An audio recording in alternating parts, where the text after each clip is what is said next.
Allahumma. Saya mau tanya, Bu. Assalamualaikum. Ibu pernah marahin anak kapan tuh, Bu? Pernah. Sering. Nggak cuma pernah tapi sering. Oh. Kalau sering marahin anak, kira-kira sing angel bocahe apa sing ngeyel sing tua? Si ibu jawab, saya sadar saya yang salah. Berarti ini orang tua yang bijaksana nih. Soalnya kiai saya bilang, mulang bocah, ngajarin bocah sama ngajarin wong tua itu lebih mudah ngajarin bocah. Soalnya banyak wong tua ngeyel. Ya bukti nyata, entu teh budak sama entu teh wong tua itu monine beda.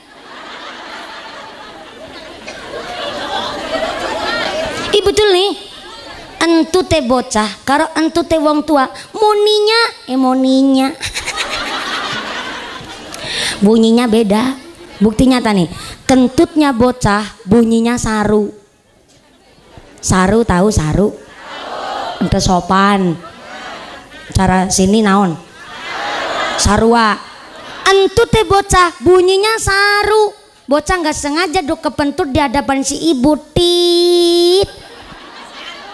Ibu bilang, oh bocah sembarangan, bejujag, ngentut nang ngarepe wong tua, saru. Entu teh bunyinya saru tuh. Giliran ibu kentut di hadapan bocah, berat brot. Ibu bilang, ora apa-apa wis tua iki.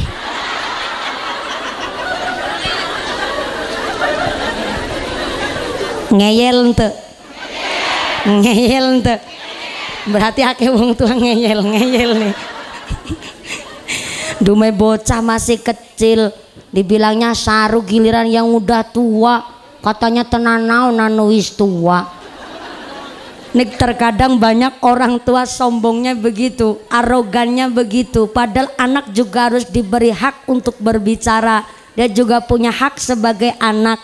Maka dulu ada cerita nih, di zamannya Umar bin Khattab ada salah satu orang, yaitu seorang ayah sampai tegang geret anaknya lanang.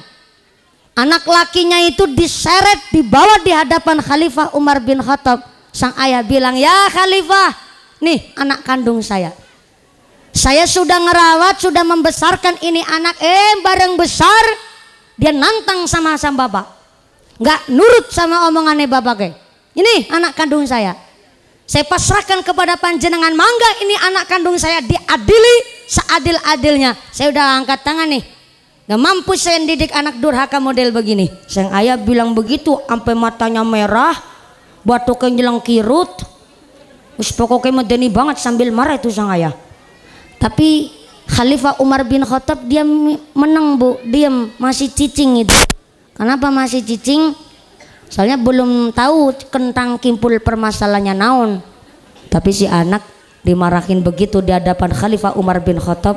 Sang anak tangannya ngacung ame bilang begini, ya Khalifah, saya memang salah nantang sama bapak, tapi maaf punten, saya mau bertanya apakah saya diberi hak untuk berbicara di sini ya Khalifah? Oh, arep ngomong apa kuele? Begini ya Khalifah, saya salah gara-gara nantang bapak saya.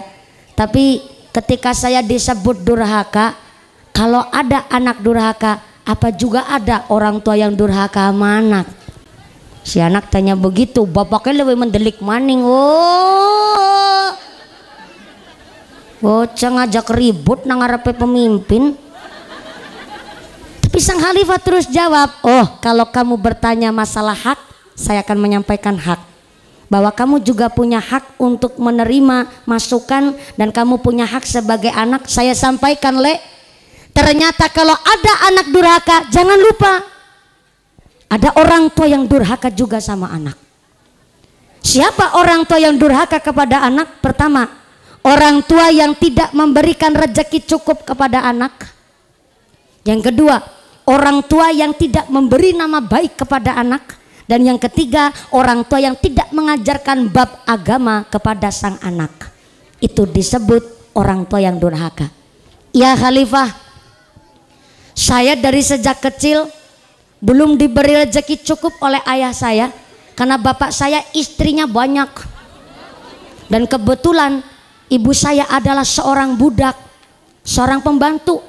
Sehingga ketika lahir saya tidak diberi rezeki cukup oleh orang tua saya. Yang kedua, ketika hamil saya, ibu saya memang seorang pembantu. Tapi setelah saya lahir, saya diberi nama Juala. Juala itu artinya anak budak. Anak budak maksudnya budak itu budak pembantu. Kalau di Sunda budak itu kan bocahnya. Kalau ini yang dimaksud budak bahasa Indonesia itu pembantu, hamba sahaya.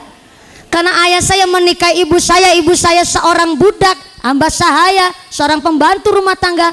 Ketika saya lahir, saya diberi nama Juala yang artinya anak pembantu. Dan saya dari sejak kecil tidak pernah diajarkan Al-Quran. Saya tidak diajarkan dengan bab agama. Kalau ketika saya bareng gede nantang karo seorang bapak, salahkah saya atau orang tua saya yang durhaka kepada saya? Tuh kalau udah begitu kan wong tua wis orang mung sekedar izin, Bu.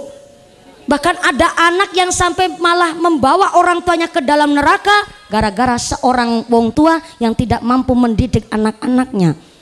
Maka yang pertama, orang tua wajib mencari rezeki yang halal.